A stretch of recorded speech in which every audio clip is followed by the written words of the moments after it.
Hey guys, this is the Manly WASP. This is the second version of the WASP, and this one has a blade made out of S90V. I have been looking into this knife for the last, I think, 3 or 4 months for a number of reasons. But the main one was the blade. Not just the steel, but the combination of the steel and the thin grind. I've talked to a lot of people, and they all said, well, the heat treatment is great. The heat treatment which Manly puts on S90V is great, and they do put a very thin grind. I have worked with a Patriot and a Comrade before, though those were both in D2 steel. The edge angle was shallow, which was a good surprise, and the grinds were not excessively thick. So I said, I do want to test out S90V. I was looking into the knife, and finally today I got this knife. But this was a present. I didn't buy it for myself, which was just great because I would have put this purchase off for a long time. And now that I've come to hold it in my hand, I'm just saying to myself, well, I wish I would have bought this knife for myself sooner, but this is just great. Now, I got this knife about 6 hours ago. I've held it in my hand, I've opened, I've closed it, I've looked at it, I put it in my pocket, I cut one piece of paper, and I tried to see if it shaves. And you know what? It shaves. It is the sharpest knife I ever got. Now, I was impressed by the cold steels, and this one was better. The grind is indeed very thin, and the edge angle is very shallow. I think it's under 20 degrees per side, which is a very rare thing in the knife world nowadays. And it shaves. If my camera would focus, you can see I'm missing hair everywhere, and it's from this knife. I didn't push that much, but you can just see the hair flying all over. It has a very thin grind, and it's a very clean edge. Now, this is strictly going to be a presentation, first impressions video, and I'm going to try to talk about the knife, and after I'm done talking about the knife, I will probably rant a bit. Now, just in these six and a half hours, I couldn't find flaws with this knife. Not for the price you pay for it, and not for the purpose which is envisioned. This is a small knife. This is the package you're going to get. It comes in a very cheap plastic bag, and you get the box. You get 2 Allen keys. Now, I don't need these 2 Allen keys. I have a lot of Allen keys just lying around here. But this was definitely a nice thing. This did put a smile on my face. It's very thoughtful, I would say. It was very thoughtful. And it came with this little description of the knife, what it is. Also, it says something here on the back. Manly provides a lifetime warranty on his product under proper use and reasonable care. This knife is not a tool.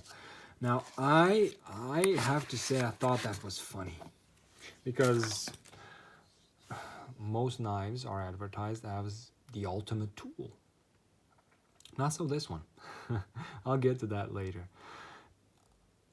Looking at the knife, holding it in hand, playing with it, honestly, I can't find a flaw for the price.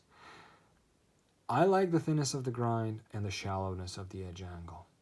I'm not the biggest fan of slip joints. Not to say that I don't like slip joints or that I don't own slip joints. This was my first ever pocket knife. My dad bought this for me 25 years ago on a flea market. Somebody made this in their garage or at a factory. It's obviously a copy of the Buck 110. And this was my only knife for about 6 or 7 years. I never closed this knife on my fingers. Like a lot of people will say, slip joints are dangerous because they will close on your fingers. I never closed it on my fingers. Now, the back spring broke, it was replaced, the knife was sharp, but not the sharpest. You can work with it even now. I keep it more for sentimental reasons than anything else. But this is outdated. It's too heavy, doesn't have a pocket clip, and well, I don't know the steel, but let's be honest. If you're going to work with a knife every day, you're going to sharpen it every day. But I'll get to that later too. So I don't really have anything against slip joints, but I would prefer a locking mechanism, any locking mechanism, over no locking mechanism. I also tried UKPK, and it's a nice knife, but I rather play and work with this one, the Dragonfly. It's smaller, but it has a locking mechanism. Same with this. I would prefer this to have a locking mechanism, but as a slip joint, I think it's very well made. There's a lot of tension here, a lot of tension, and then it has 1, 2, 3 stops here. 1, 2, and 3, and they are rather hard, so you have to put a lot of pressure. If you are going to be less than careful with this and try to dig a hole in a piece of wood, I think these stops will probably save your fingers. You can never be sure about that, but there's a lot of resistance here. You might slip the first time and then stop here, but still, that's better than something like this, which has no stops, or the UKPK. Oh, not the UKPK.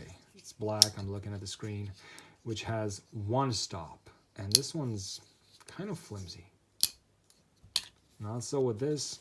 I have to put some pressure. So closing it one-handed, if you're not used to it, might not be the best idea. This is a two-handed knife, and I think you should treat it as such. I do, and it just feels great. Now, as an EDC knife, and that's the purpose I envision for this knife, I think it's great. The blade is a bit wide. For me, that's not a problem. I like that. A narrower blade might be more useful for certain tasks, but I like the look of it. And with any tool, if you don't like the look of it, you're probably not going to use it. Unless you're using a carving knife, you have specialized carving knives, then you don't care. If you care more about the final product than the tool you're using, well. But in my case, and I guess all of you guys' case, we care about the tool just as much as the performance of the tool. And I like the blade. I like the fact that it has a very thin grind and a shallow edge angle. That was one thing which I've also noticed with the Patriot and the Comrade. I work with those. Those were in D2. The heat treatment was very well done for those, and I've talked to a lot of people about this, and everybody said they had the same experience, similar experiences with the S90V, heat treated by Manley. Very good heat treatment, and they do use cooled grinders, so the blade is cooled during the grinding process, so they don't mess up the heat treatment or burn the edges.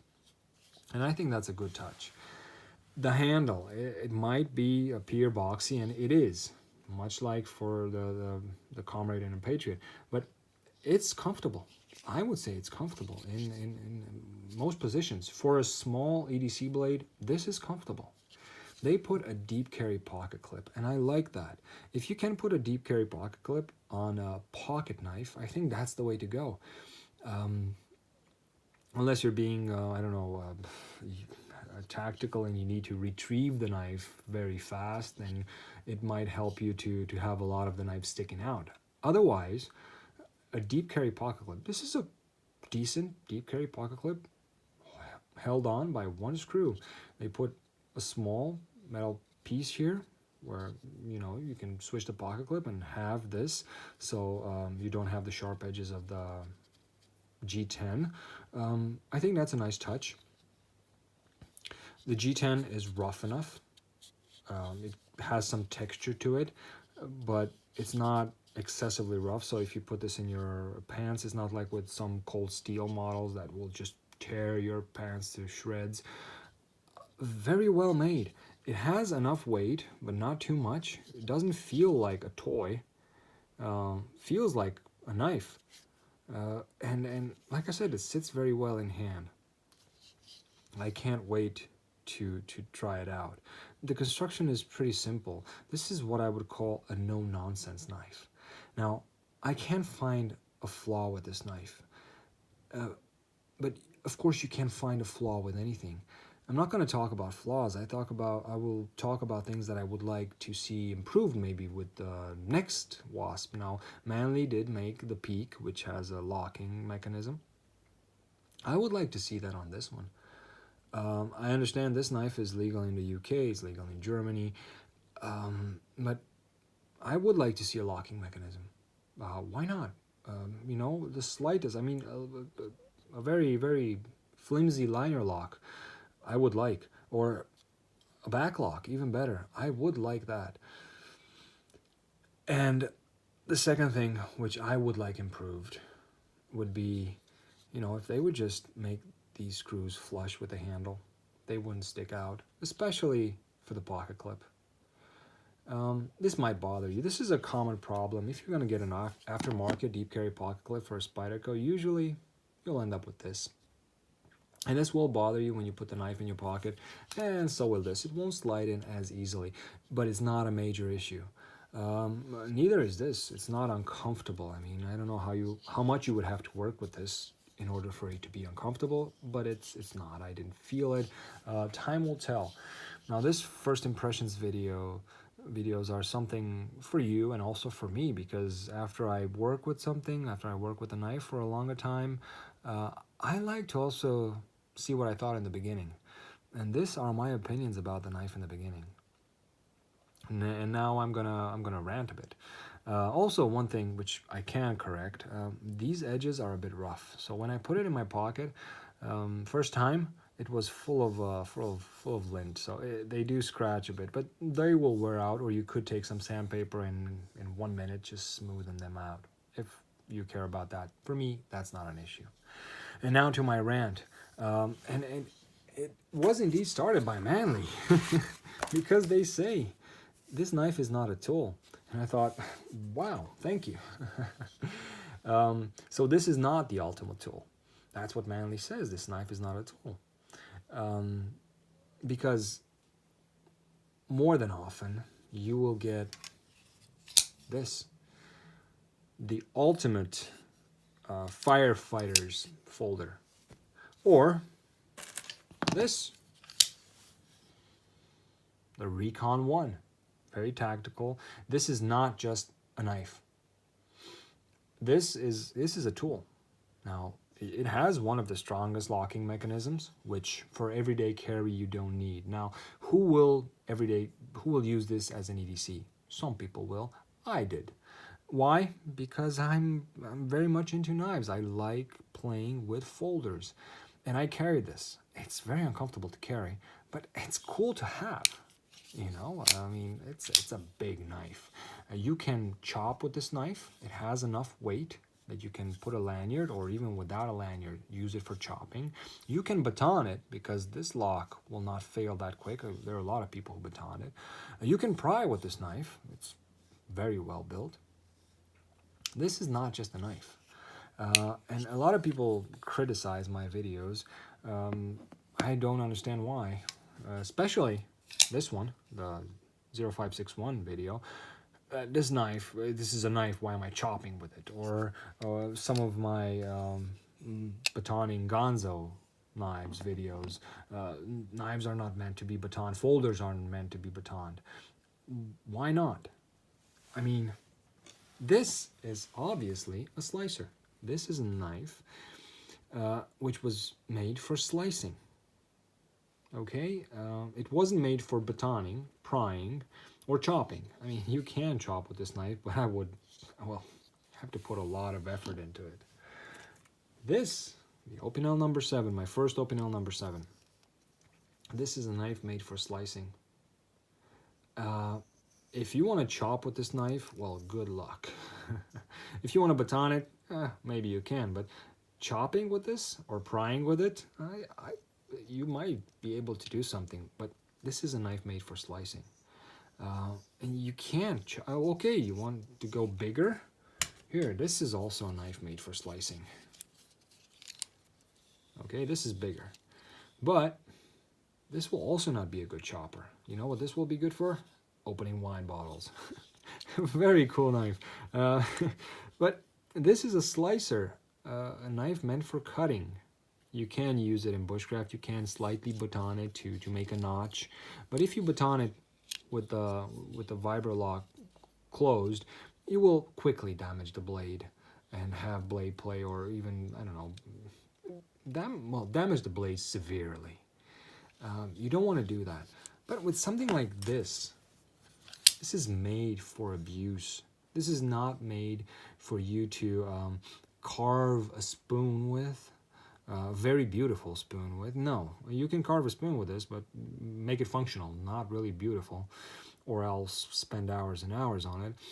And this is not made for slicing, I don't know, thin slices of sensitive material.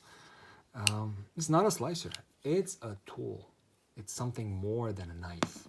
And that's how they advertise this. No nonsense. For me, this is a no-nonsense knife. You will be able to take this out hunting, and because it has a steep edge angle, it will hold an edge very well. It won't be the most pleasant thing to slice with, to cut with, but it will hold a good edge for a long time. And if you want something that will hold an edge for a long time, you don't need LMAX. You don't need M4, M390 or something like that. This is the ZT0350 S30V. S30V is a great steel in my opinion. Some people look down on it nowadays because you have better options. But I think S30V is an excellent steel. I think VG10 is an excellent steel. What I did to this knife, this is a factory second, as you can see. I got it for a very good price, and I like the knife, so I said, you know, before I put a very good, nice edge on it, let me play around with it. So I took a new diamond rod, very coarse, and I started sharpening the knife as I used it. And I sharpened it in the edge angle it came with, about 30 degrees per side.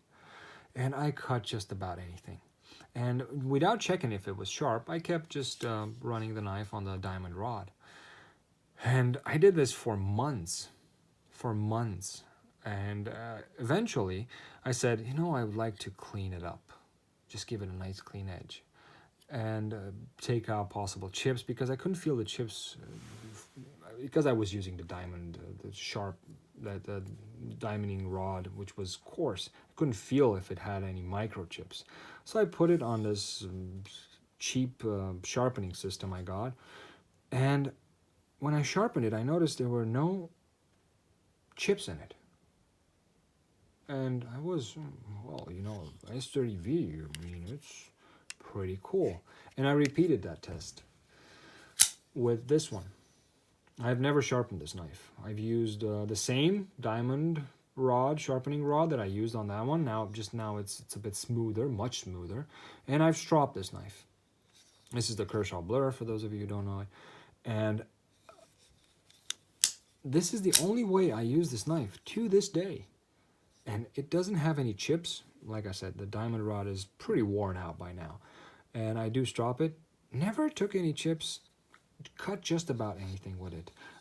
Starting from dirty plastic bottles out of the river, dirty cardboard, drywall, wood, food, just about anything. I never disassembled this knife because it's an assisted lock. I never really took the time to see how you do it or what it's all about. But what I'm trying to say here is you don't need a super steel to get the job done. 440C or HCR13 MOV will do. If you are a knife user, if you use your knife on a daily basis, you're probably going to have to learn to sharpen it. You won't need S90V, S35VN, LMAX, M390, or anything else. 440C will do. And if you're going to get something with a super steel, I suggest you get something with a thin grind. I suggest you get something which you need. For me, I don't need these. I like this knife, but it's, for me, the most horrible knife, ergonomically speaking, which I have. I love this knife. I really do. But I don't need it. And if I'm to be honest, this, or, you know, maybe this would be everything I need for EDC. I want something more, and I can't wait to test the S90V. Hope I like it as much as I think I do. I will. And but you do have to think, why do you need a certain tool? Is it just pocket jewelry, as a lot of people have come to call it, or is it real need? And I'm still a big fan of Gonzo knives. I will always be a big fan of Gonzo knives. But as such, the Manly WASP for about $50, S90V with a, from what I keep hearing, a good heat treatment, thin grind, shallow edge angle. This is by far not a bad, this is a good deal, I would say. And I sincerely hope they make a second WASP small knife like this with a locking mechanism, because I will buy that one. I won't think about it too much. Maybe I'll wait for the version 2 for them to work out the kinks, but I will get that one. Guys, I hope you enjoy the first part, which was the presentation of the knife, and the second part, the rant. It's simply because I get so many comments on people who aren't actually users, who just listen to other people who aren't users but make videos on YouTube. And you don't have to be, I don't know what kind of user, but just don't get all caught up in a knife has to cost $200 or else you can't do anything with it. It doesn't. For me, one of my favorite knives, it's still this. It's the Gonzo G745. And this knife I have abused simply for the sake of abusing it. You can see here I hit it with the back of an axe. I batoned it with the back of an axe. I didn't even need to do that, simply because. And I have batoned, I have split wood with this, and it has a bit forward backward blade play, no up and down blade play, side to side, none. But yes, I have damaged it a bit. And this is why I like the axis lock so much, because even after it takes some damage, it's still functional. I've had this knife for years and years. This is a design copy of the HK Axis folder, and I put a Benchmade pocket clip on it, simply to make it deep carry. And this is enough. You'll get this knife from Gonzo with $15, and you can do anything you want to do with it. But if you want something better, not a lot of knives are worth the money, in my opinion. But this is definitely worth the money. Well, like I said, I hope you liked the video. If you have any questions, comments, or suggestions, just add them in the comment section. Thank you for watching, guys. And as always, I wish you all a great day.